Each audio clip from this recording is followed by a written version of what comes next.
United states में father को daddy कहते हैं। कजाकिस्तान में फादर को आचा कहते हैं।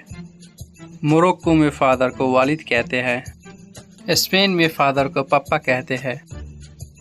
उज़्बेकिस्तान में फादर को ओचा कहते हैं। पाकिस्तान में फादर को बाबा कहते हैं। फ्रांस में फादर को फेयर कहते हैं।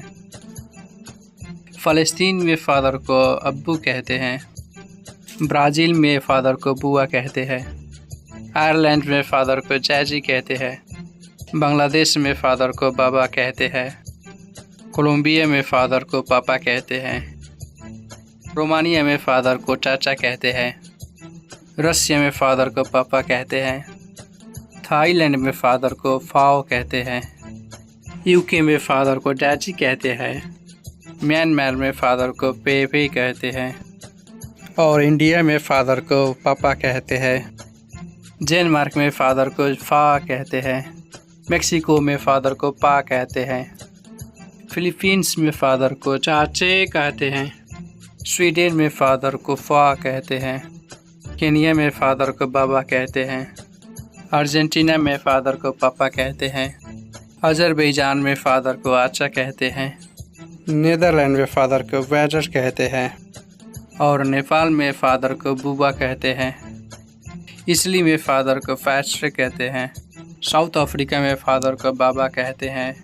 इंडोनेशिया में फादर को आया कहते हैं। पोलैंड में फादर को ओत्सियस कहते हैं। जर्मनी में फादर को वासर कहते हैं। साउथ कोरिया में फादर को वियोजी कहते हैं। फिनलैंड में फादर को ईसा कहते हैं। मलेशिया में फादर को आया कहते हैं। इराक में फादर को अब कहते हैं। यूक्रेन में फादर को वैचको कहते हैं। वियतनाम में फादर को बा कहते हैं। सऊदी अरबिया में फादर को अब्बा कहते हैं। नाइजीरिया में फादर को बाबा कहते हैं। जापान में फादर को उचोसन कहते हैं। श्रीलंका में फादर को चच्चा कहते हैं। चाइना में फादर को फुसिन कहते हैं। ईरान में फादर को फेडर कहते हैं। कैसा लगा आज का वीडियो कमेंट बॉक्स में ज़रूर कमेंट करें और इस चैनल पर नए हैं तो सब्सक्राइब जरूर कीजिए, क्योंकि सब्सक्राइब कीजिएगा तो नोटिफिकेशन सबसे पहले आपके पास आएंगे। अब मिलते हैं अगले वीडियो में, तब तक के लिए take care, thanks for watching.